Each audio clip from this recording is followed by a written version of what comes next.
IVM.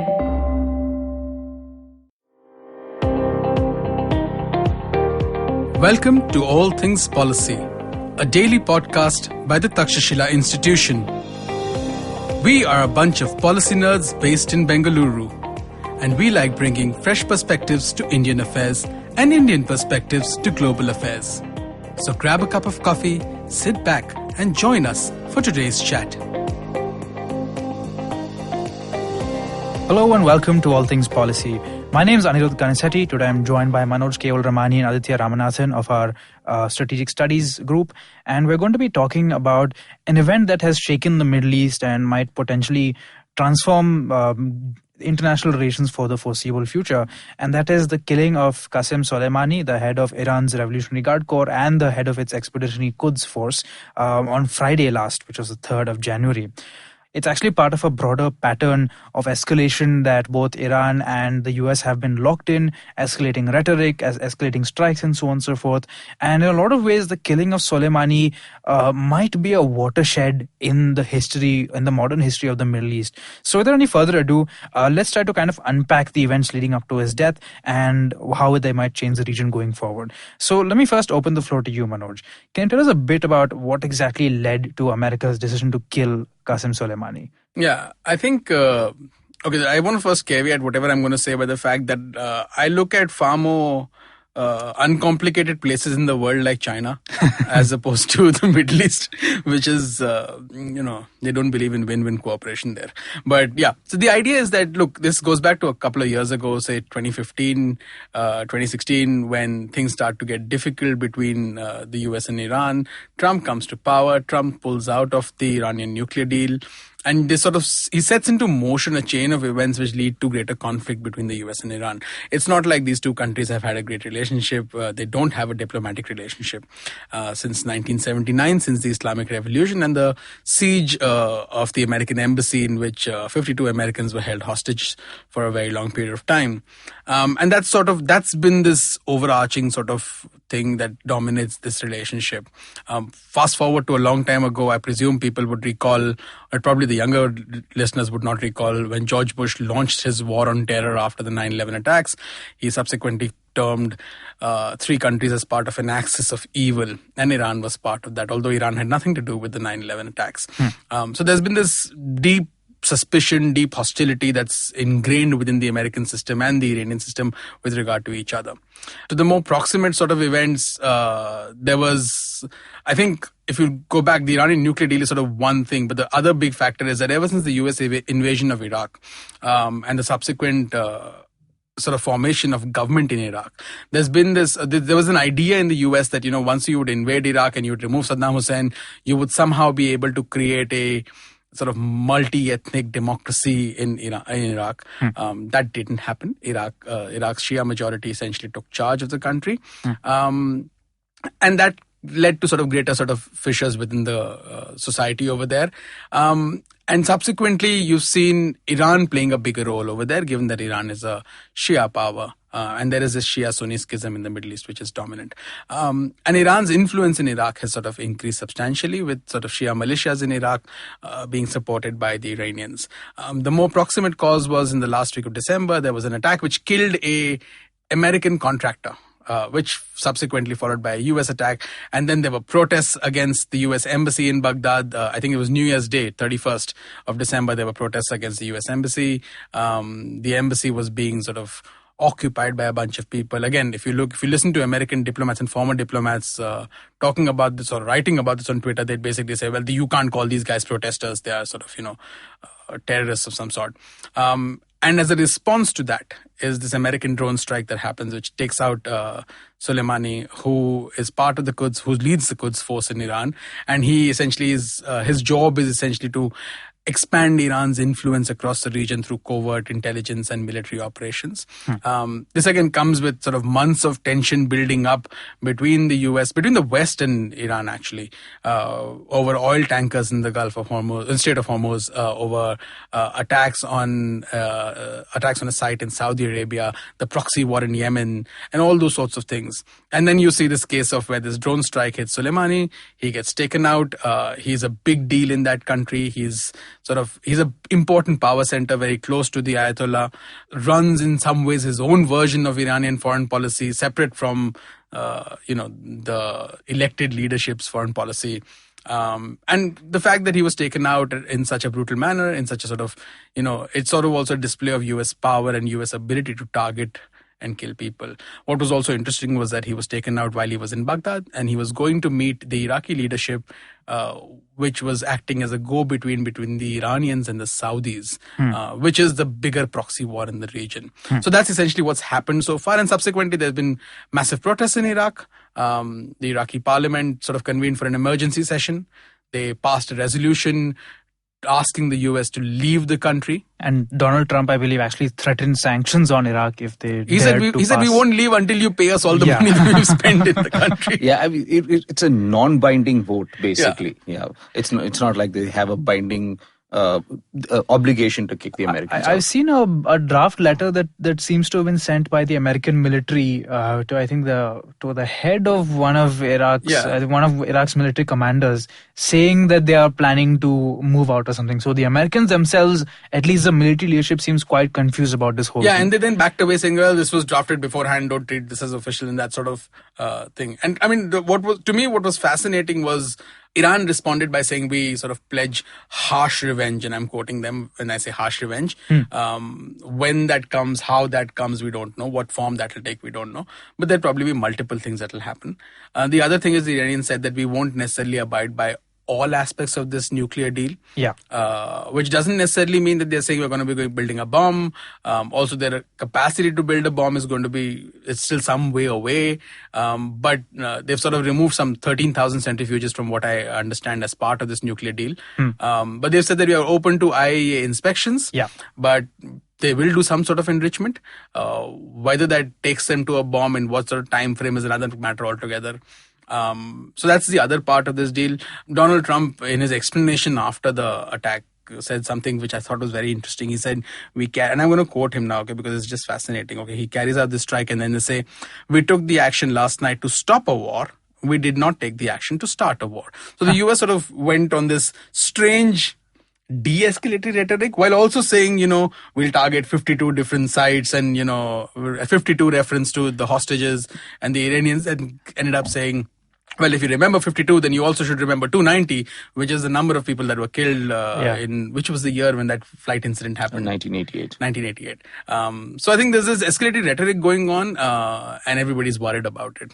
I also think that Trump's handlers have managed to get a grip of him once again, because even though it is being framed as part of so-called escalation dominance and so on and so forth, and to a certain extent I can see the strategic calculus in the events leading up to all this, I think the decision to take out Soleimani in such a fashion can only have come from Donald Trump himself, right?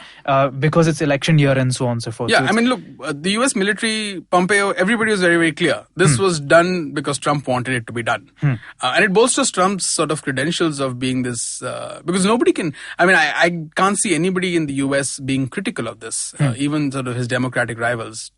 You have to walk a very tightrope by saying, well, yes, this was a man who has taken a lot of American lives and caused a lot of damage to American interests, and therefore we classify him as a terrorist because the Islamic Revolutionary Guard is a terrorist organization in the US as per their classification.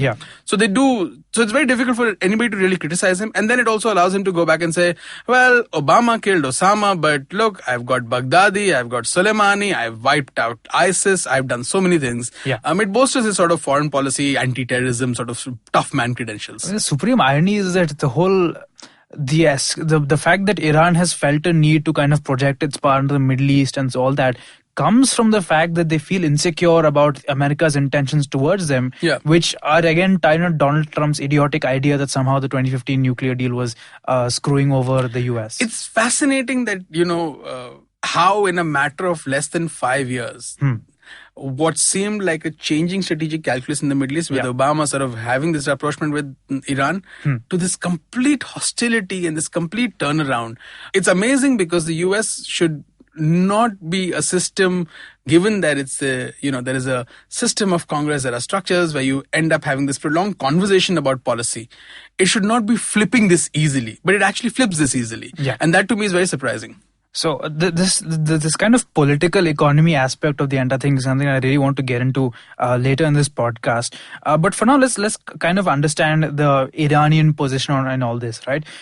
So what exactly did Soleimani mean to Iran? Why was he seen as such an important figure? How did he contribute to bolstering Iran's national security objectives? What was he really up to with the so-called Jerusalem or Quds force in the Middle East, Aditya? Yeah, so the Quds force and Soleimani are sort of intertwined, and we can't really talk about one without talking about the other.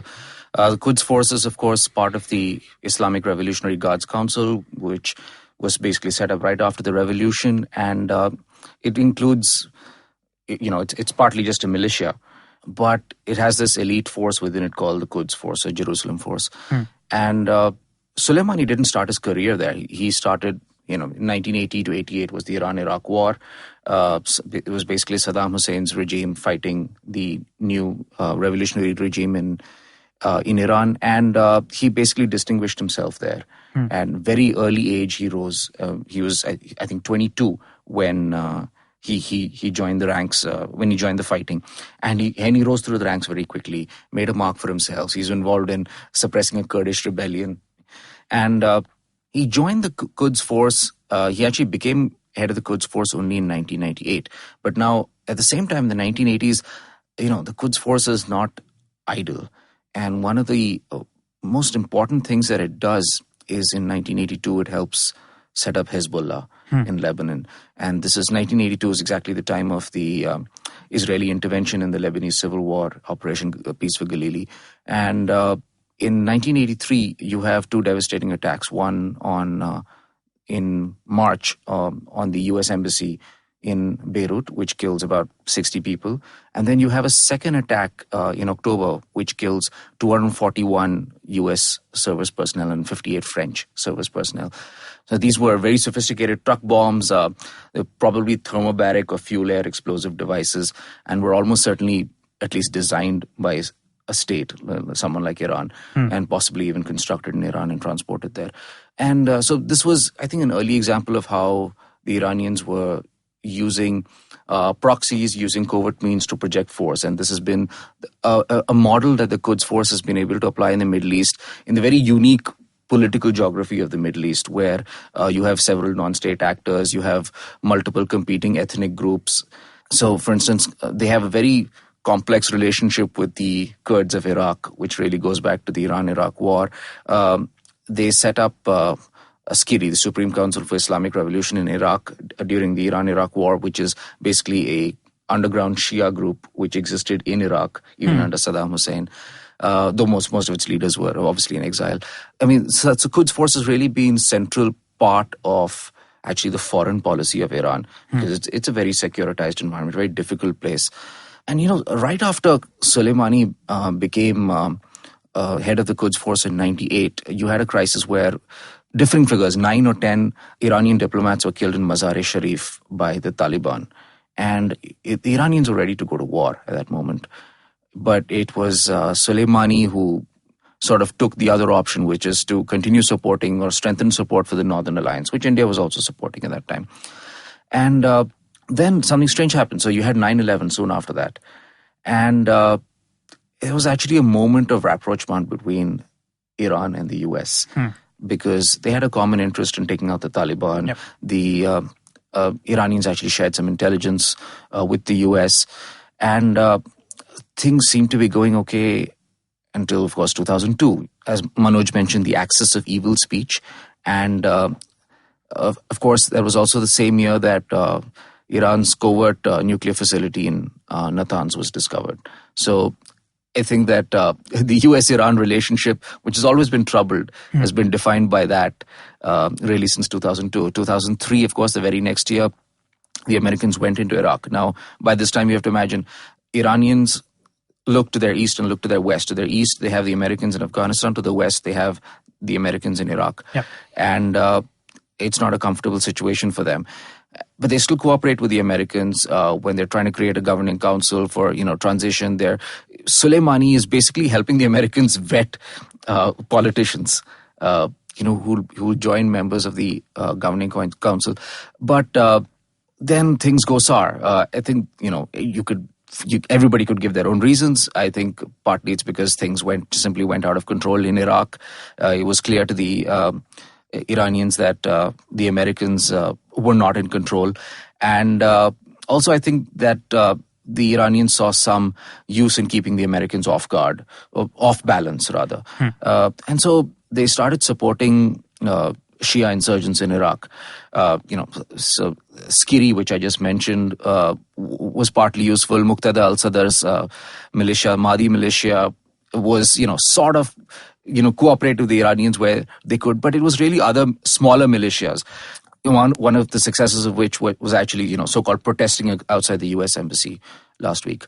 And these guys launched a pretty vicious campaign, very effective campaign again against the Americans. They used these anti-armor devices called explosively forged projectiles, or what we used to call self-forging fragments some 20 or 30 years back. And these were able to penetrate the armor of American infantry fighting vehicles and cause a lot of casualties. You see all sorts of figures, but some people say something like 20% of all American casualties in Iraq were caused by such devices.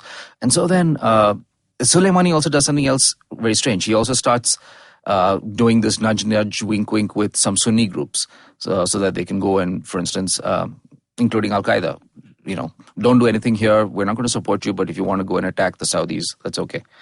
But all of this backfires. This Sunni-Shia civil war in Iraq gets really bad. And, again, they're back to trying to manage the situation. But essentially the Shias, to put it bluntly, the Shias win the civil war in Iraq. And by 2010, the Americans are on their way out. And the Iranians, with the help of Soleimani, managed to get Nouri al-Maliki's government, very pro-Iranian government, in place. And, the relationship between Iraq and Iran is not as simple as, Iraq is absolutely not a puppet, let's be very clear. But the Iranians have a lot of influence in that country, though that, of course, also creates resentment. I think that this sectarianism also was a contributing factor to the creation of ISIS, which then Soleimani was critical in fighting. Yeah, when he was also involved in the Syrian civil war where you had... Yeah, so soon after that you have the Syrian civil war. And, you have these regular supply flights going in from Iran into Syria. They set up a command center in Damascus to coordinate the war. They use militias from Syria. They use militias from Iraq. They use Hezbollah, of course. And, so Hezbollah, for instance, is fighting ISIS. And I'm sure the Israelis were not very displeased by that. And Soleimani is really critical in propping up the Assad regime. So this is again part of this example of how Iran has used the Quds force to project its power across the region. So it's basically through systematically engaging with local leaders, local armed militias, and shifting with the wind, basically, as new political forces erupt in the Middle East. Iran is constantly working to manage them or to manipulate them in ways that serve its security objectives. Is that a good way of putting it? I think that's exactly right. Part of the reason is simply because the Quds forces doesn't have a huge footprint and it has political buy-in, so it's very easy for it to shift character. But there's another thing, this notion of military force and politics, being two separate professions is a fairly new 200-odd year phenomenon. If you asked Napoleon, are you a general or a politician? He would said, I'm both. Yeah. And Soleimani is one of those great warlords, or was one of those warlords who was both. He's both. He's a politician. He's very close to Ayatollah Ali Khamenei. He was an emissary in the region. Served as a diplomat, and he was a soldier. And he was an insurgent, a terrorist. You could put lots of labels on this man. So he doesn't fit into any of those neat categories. And so I think that helps the flexibility of the Quds force in adapting to new realities. Okay, so let's kind of try and connect this back to Iranian domestic politics a bit, since you've mentioned his relationship with Khamenei, right? So I've heard, as Manoj mentioned, that he kind of did his own thing. He had quite an independent-minded streak, and I've also read that he has had shouting contests with President Rouhani about misrepresenting certain situations in like Yemen, Syria, and so on and so forth. Now, I think it's important to kind of get into the mind of Rouhani himself, President Rouhani, because the guy was elected as a reformer. He was elected on this wave of optimism that comes in after the signing of the nuclear deal and so on and so forth. But then after Trump kind of goes back on it, Rouhani's position is substantially weakened by 2017. As sanctions come in, Iran's economy just absolutely goes to the pits. I think that their currency fell by 70% or so in the last couple of years. And this kind of ties into the protests that we saw in 2019, right? Which were arguably one of the most serious uprisings the regime has ever seen. So what I have read is that after the 2009 uprising against Ahmadinejad, yes, the Iranians went out of the way to kind of build this cybersecurity apparatus that can be used to track dissent. And what happened last year was that when these protests arose, Iran was cut off from the internet. 600 people were killed, at least 600 as far as we know. We're seeing a lot of instances of forced confessions being broadcast, people being forced to say that it was all because of American soft power that they were lured into this, and so on and so forth. Foreign hand. So did Soleimani have any role in putting down these protests? How has he been perceived domestically? I can imagine that he's seen as a great hero of Iran and so on and so forth. But was there a darker side to him in terms of the way that Iranians saw him? I don't know. I don't have enough information about the latest protests, but I can go back to 20 years. So Iran's had protests in 1999, 2009 and 2019. And during the 99 protests, Soleimani was one of the signatories to a letter that basically told then President Mohammad Khatami, take care of these protesters or else. Wow. And Khatami did what had to be done. He cracked down on the protests. Soleimani was an unapologetic hardliner.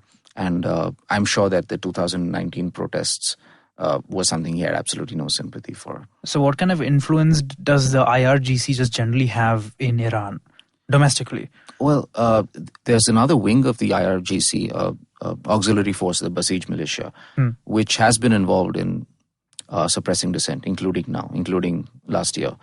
So I think that's the part of the IRGC that is involved directly in domestic politics. The visuals of Soleimani's funeral are quite, I can see how they could be used by the Iranian regime to really, really whip up serious nationalist sentiment, right? And I honestly, this is open to both of you, of course. Given this rise in nationalist rhetoric, given calls for revenge, but then also given the fact that Iran is not necessarily they're not very reactionary. They tend to be very strategic in terms of how they escalate things, where they escalate things, how they engage with whom, where they do stuff, and so on and so forth.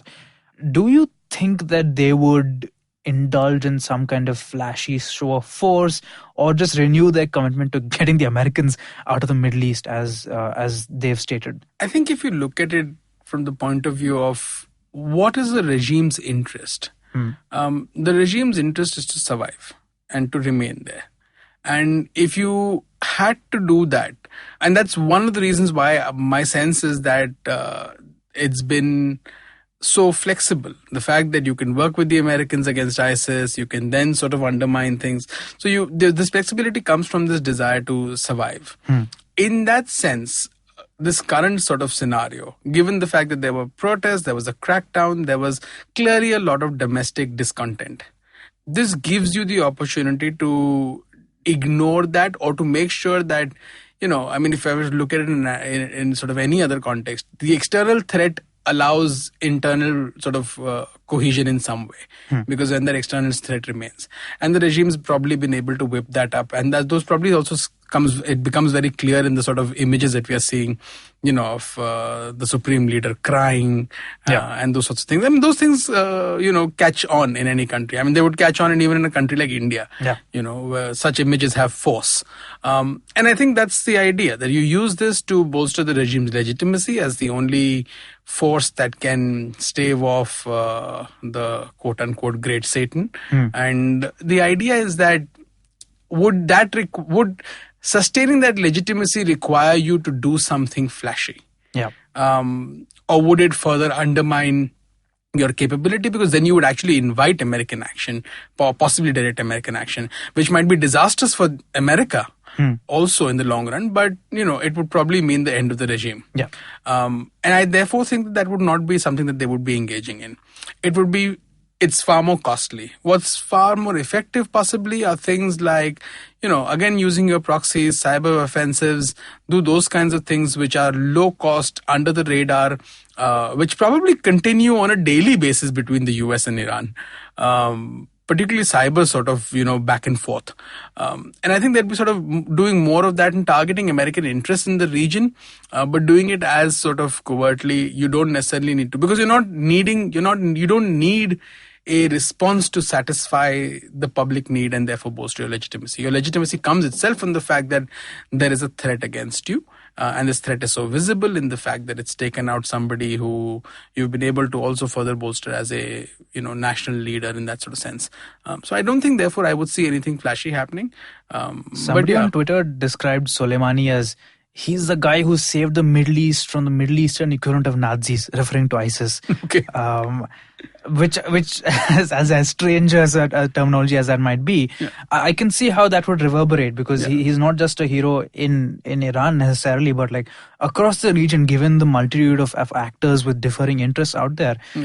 He and just generally Iran clearly do have quite a lot of supporters. Well, so it's a terrible analogy, but if we were to use that analogy, the man who saved Europe from the Nazis was the head of another revolutionary regime. His name was Stalin.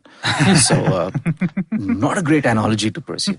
But just going back to Soleimani, if you'd asked me in 2018 when Trump had basically started dismantling JCPOA, whether he would be able to implement effective sanctions, I would have said no. But I was wrong. He has been able to do that, and these American sanctions have actually been very effective, and they have actually achieved, I think, what some Americans set out to do, which is to make the government unpopular, to have people out on the streets protesting. And then the Americans do a self-goal and rally the Iranian people around the flag. So I don't. So to my mind, there is no strategy here. These guys are just feeling their way through this. It's the politics of distrust just playing out. And I think Manoj is absolutely correct when he says that they're not going to try something terribly flashy, and I'm not sure they even need to do something terribly flashy. And when Iran has responded in the past, it's been very calibrated and deniable attacks. I mean, just going back to last year, what Iran did, and I'm sure Soleimani played a major role in this, you had these strange limpet mine attacks in the Persian Gulf. These were clearly designed not to cause too much damage to the ships, to not hurt anybody. Then you had the amazing attack on Saudi oil facilities. I mean, I personally think this was Iran all the way. And again, not a single person was hurt, but it caused a great deal of physical and economic damage to the Saudis. And the Saudis realized, of course, that Trump didn't have their back. And so, the Saudis have since become much more conciliatory. They've been going through intermediaries in Oman, which sort of has been a sort of broker in the region, to try and talk to the Iranians. And in fact, Soleimani's own trip to Baghdad was part of, one of these attempts at rapprochement. Presently, it's very interesting. Khalid bin Salman, MBS's younger brother, is headed to the US to talk to the Americans and ask them to calm down. Meanwhile, a bunch of Qataris are going to Iran and asking them to calm down. So you almost have this implicit cooperation between the Saudis and Qatar. And Qatar of all people. And I suspect that we're going to see a rapprochement there as well. Yeah. So I think there are some shifts taking place in the Middle East, and I'm not sure that Donald Trump is on top of all this. Definitely not. But so, what do you see the future of the Iran-Saudi dynamic as being, given the chances of a rapprochement increasing, given that the Saudis know the Americans don't have their back and Trump's just out to get elected? The potential, the Iranians have clearly established that they have the potential to really, really hit Saudi where it hurts, which is oil. Oil prices are already going up because of the killing of Soleimani, blah, blah, blah. So how do you see their dynamic changing? I think that they will come to some sort of, understanding eventually sometime this year. If things go okay. When you say understanding, do you mean like a kind of geopolitical arrangement, spheres of influence? I'm not talking about a grand bargain in the Middle East. I think that's far too optimistic. I think they're still going to clash, but they're basically going to manage the relationship much better. I think they realize that they don't have a choice. Or at least, I think this is the aspiration that both sides have. We don't know what's going to happen. This is the Middle East. Yeah, I mean, I wanted to add one thing to what you were saying. This year is going to be volatile, right? This is heading into the US elections. It started with this crazy thing, and it's going to be volatile going forward. I don't see large-scale conflict as something that is in anybody's interest at the moment. But what I'm sort of fascinated by is the fact that what happens after the elections in the US? Do we see Donald Trump talking to the Iranians after that? Because he no longer needs external crisis. Let's assume that Donald Trump gets elected in 2020. Does he need an external crisis anymore because he's potentially no longer facing this impeachment sort of scenario? He's no longer under the shadow of external forces helped him get elected or any of that sort of stuff. Does he need this, or can he actually pursue a different approach where he says, okay, I'm going to talk to the Iranians, particularly the Saudis and the Iranians reach some sort of an understanding that, okay, we need to sort of calm things down because we need to get the oil and we need to get things working better in the region. And we need to possibly look to counter the Chinese, given that the fact that just last week the Iranians, the Russians and the Chinese held a naval exercise in the Indian Ocean region. So do you see America then sort of pivot again in some sort of a way or not? To me, that would sort of be interesting what he does going forward, because hostility going further once he's elected makes no sense to me. Getting the Iranian populace to rise up against the regime by starving them and then rallying them behind the regime because you want to win an election. Exactly. I mean, it's very short-sighted. That's where I agree with what Aditya is saying, that there isn't any strategy. It's very, very short-sighted. I mean, to me, it's at the moment, there was this tweet there was a Donald Trump tweet from 2012, which has been sort of re-shared on Twitter, where he talks about, don't let Obama start a war in Iran just to get elected. I guess there's a bit of that, yeah. But I mean, to me, what's interesting is what happens after the election in the US, and what this period does in terms of lasting damage to US credibility in the region. The other thing that this sort of drone strike tells you is that for all the conversation about US role, US influence in the Middle East waning, and the Russians now have a bigger say, and the Chinese with Belt and Road have a bigger say, none of them can deter what the US does in the region. Yeah. And this tells you that there is still, I mean, so it's just a reminder of the kind of asymmetry that exists even between the so-called major powers in the world. So any sort of talk of, the US sort of global influence is nearly gone. It's on the wane, but it's still long way away. It's like saying that the sun isn't as bright as it usually is this morning. Exactly. Because it's a little misty. Yeah, so I think some of that is there. But let's talk about India. There was a lot of talk in India about the fact that we didn't receive a call. The serious FOMO going on. Yeah, actually, Donald Trump, in his speech he gave soon after, he actually mentioned that Soleimani had been involved in attacks all over the world, including Delhi. He mentioned Delhi, and that got me laughing, because I happened to be in Delhi and we happened to cover that minor incident. It's a botched attempt at attaching a sticky bomb on a Israeli diplomat's car, defense attaché, and it happened on the same day as another botched attempt in Tbilisi, and a day before another botched attempt in Bangkok. So this is the time when basically the Israelis were assassinating Iranian scientists, right? Yeah, Iranian nuclear scientists, who are civilians, by the way, and so they're not edged by targets. But anyway, so that's the Middle East for you, and the Iranians were basically trying to take revenge. But clearly they weren't using Quds Force or Hezbollah or someone. This is totally three Bosch attempts in 3 days. Yes, this is like complete amateur hour stuff. But what's really interesting to me is that the way India has responded to this. If you go to the MEA website, there's literally a 2.5 line release.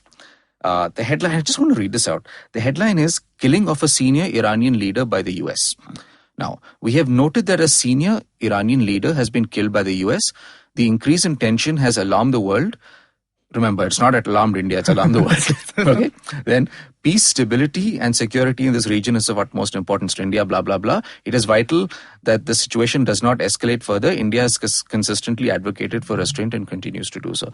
I mean, India it's a very difficult situation. We've basically cut down our oil imports from Iran to zero. Yeah. Saudis are now our top oil supplier, followed closely by Iraq. And that's just the situation we are in. We can't risk the secondary sanctions that the US can impose. It's not like India's own economy is in great shape. I mean, clearly this doesn't mean anything. It's not meant to mean anything. Yeah. They're just buying time. And by the way, just about last month, Jaishankar was in Tehran, and he was all smiles meeting Javad Zarif. So it's really an uncomfortable situation. But he was also in the US, right, for the 2+2 dialogue, where the big story with regard to Iran that came out was that, we've got this exception for the Chabahar port, Absolutely. and it's all good, and the Americans are with us on this, and just 20 days later you end up in this situation. Yeah, I mean, I'm not sure Indians themselves take Chabahar seriously anymore, but I think Chabahar is dead. You actually saw it while you were flying over this part of the world when you were returning from Peru, didn't you, Aditya? Tell us a bit about how Chabahar looks from air compared to I will just say that Gwadar looks much brighter. But what I'm also sort of surprised about is that none of the Indian sort of reaction to this has spoken about anything to do with the Indian diaspora living in that part of the world and the sort of potential threats that they could end up facing. In the last couple of days, you've had the foreign minister dial up a number of people, and I think the prime minister has also spoken to Trump recently, although I don't have the details of what that conversation was. But essentially, none of them have spoken about, possibly for all the concern of the world being alarmed. Yeah, I don't necessarily, given this conversation, also given my own observation of like actual people from the Middle East talking about this, I think the only people who think this is going to lead to a war are Americans with smartphones. Yeah. Who've been apparently Googling what is the draft age since last Friday. But it's just, I guess there's other parts of the world which are concerned. I mean, I know that the Chinese are terribly concerned. They particularly, and they are still sort of backing this, the JCPOA. They were basically saying that, look, we are going to do whatever it takes to try and make sure that this exists, this continues. So they're going to basically try and use whatever influence they have with the Iranians to let this continue. And the Chinese have also sort of said stuff like, well, this is unjustified. And they've also said that, when the Iranians backed out of the nuclear deal in whatever limited format that they did, the Chinese were like, well, they didn't back out. They were forced out of this because the Americans are basically doing this.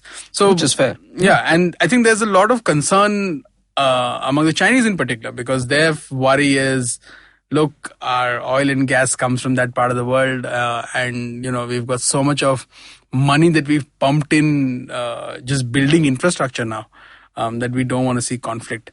So there is some concern that even an escalation could lead to broader concerns for their citizens working in these parts of the world as part of Belt and Road. And therefore they're sort of far more active.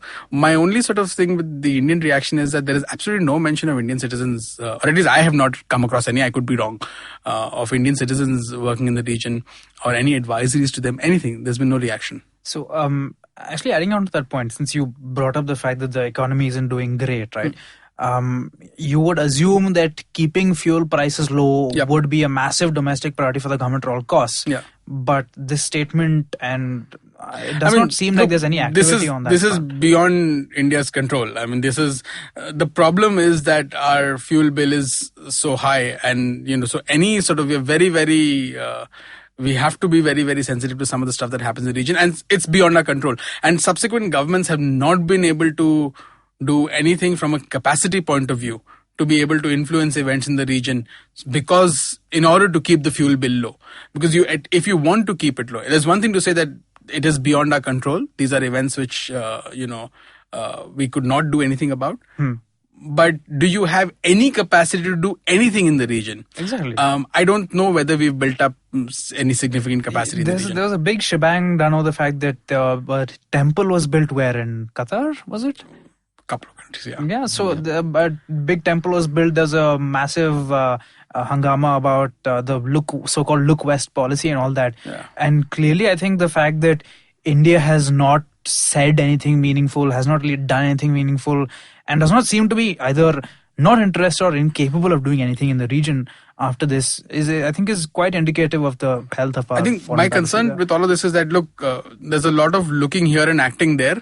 But whether that's actually, I don't see a long-term strategic vision of, let's say, 10 years from now. What is the kind of capacity that we need to build up diplomatic, militarily, economically? What is the kind of capacity that we need to build up in certain parts of the world to preserve some of our interests? And if keeping our fuel bill low, because that really hurts the economy, and not just this economy as an abstract entity, but individual pockets, is important. Therefore, we need to do some things to be able to, build that capacity that within 10 years we don't necessarily get hit. Whether that's having the right kind of strategic reserve, whether that's actually making sure that our supply lines are clear and we've we can insulate them to whatever degree. What is needed to do that? Whether there's sort of policy thinking happening in that direction and therefore strategic planning happening that 10 years from now, this is where we need to be. I don't see that. Yep. I see India continuing to, despite all sorts of, language about, thinking big, acting here, looking there, and all these new policy frameworks, we don't necessarily seem to have a coherent approach to the world. And the foreign minister's recent speech I think a month or so ago, and I think we discussed it on this podcast at one of the I think it was the Ramanathan Goenka memorial lecture. That's right, yeah. It didn't outline anything. Yeah. He didn't tell us, and just a couple of days ago, he was in Delhi again at a public event. I haven't again seen the entire video of that conversation, but from whatever excerpts I've seen and I've read, he doesn't still seem to outline what sort of a strategic approach should we have. His view seems to be that the world is in flux and we are responding and reacting to flux. That's not how you're supposed to function. And if you're going to function that way, fair enough. When you say in the same breath that we need to think of the kind of power that we need to be 10, 15 years from now, are you doing that thinking? You need to think of that. So I don't see that sort of policy architecture being developed, whether that policy capacity is being developed, and therefore thinking of what sort of actual capacity we need. I don't see that as happening. I see us as being reactive, and that's a shame because that's the criticism of Indian foreign policy for decades and decades on, and it doesn't seem to change. And now it's enshrined as policy. Yeah. Yeah. Just talking about the Middle East, India imports typically about 4.5 million barrels of oil a day. So if oil prices go up by $10, that's 45 million a day. Yeah. That's close to $500 million in 2 weeks. Yeah. So that's the impact that a conflagration in the Middle East can have on India. I'm not sure we have a coherent Middle Eastern strategy or an Indian Ocean strategy to deal with that. I mean, the only coherent and consistent thing that I've seen on the foreign policy front is that the Prime Minister must take a selfie with the leader of every country that he visits. Beyond that, there does not seem to be an actual... At least we're not hugging anymore. Well, we evolved from that, clearly. So we are distancing ourselves from world affairs then. Yes. Okay. So thank you guys so much for joining me. Before we end, I want to mention something interesting that I came across, which is connected to the whole American public's reaction to this whole thing, that either they're going to go to war and all that.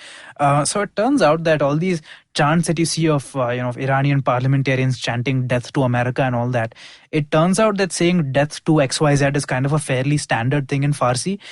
So if you kind of stub your foot on the couch, you say death to this couch, or you'll see cab drivers saying death to traffic in the streets of Tehran.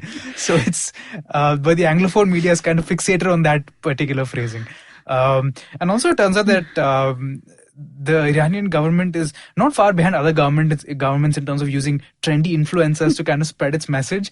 They've recently put out a hip hop video of where like a soldier is in a metro and there's some guys rapping and he starts to join them, and then this whole crowd of people that are all like, oh wow, this is amazing, there's hope for the future after all. I think we should link that video if you can in the podcast. I'll put a couple of links in the description for this podcast. But thank you guys for joining me, and thank you so much for listening to All Things Policy. If you liked our show, don't forget to check out other interesting podcasts on the IVM network. You can tune into them on the IVM Podcast app, ivmpodcast.com, or wherever you listen to your podcasts. You can also follow IVM on social media. The handle is @IVM Podcasts on Twitter, Facebook, and Instagram.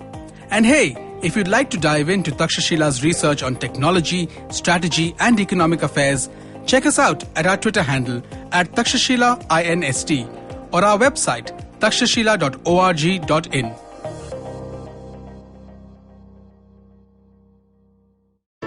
I hope you enjoyed that show. We'd like to thank our sponsors this week, Intel, Storytel, and Cambly. And let me tell you a couple of things that you should check out this week. On IVM Likes, Abbas, Alika, Ritika, and Madhuri give their weekly recommendations, discuss their favorite short stories, and talk about our new storytelling show, Tapri Tales. On Paperback, Rachita and Satyajit are in conversation with the host of Postcards from Nowhere, Utsav Momoria, who shares his love of reading books that redefine travel for him. On Litnama, Lakshmi talks to Sonia Thomas about her work at BuzzFeed, the meme culture, internet as a space for women, TikTok videos, and digital literary trends. On Advertising is Dead, Varun is joined by Anto Philip and Shreyas Jain, the founders of Under 25, to talk about how the Under 25 Summit came about and how they're building youth experiences by engaging in unique ways. On Tapri Tales, Mallory tells the story of a mother who tries to understand YouTube trends and garners a dream of having her own YouTube channel. Thanks and keep listening. Do you wish you were smarter? Well, so do we. But the next best thing? We could make you sound smarter. And to help you with this endeavor, we are Simplified, a podcast that attempts to break down the complex world around you with a little knowledge, a lot of poor jokes, and a ton of random trivia. Episodes out every Monday On the IVM Podcast app or wherever you get your podcasts. See ya!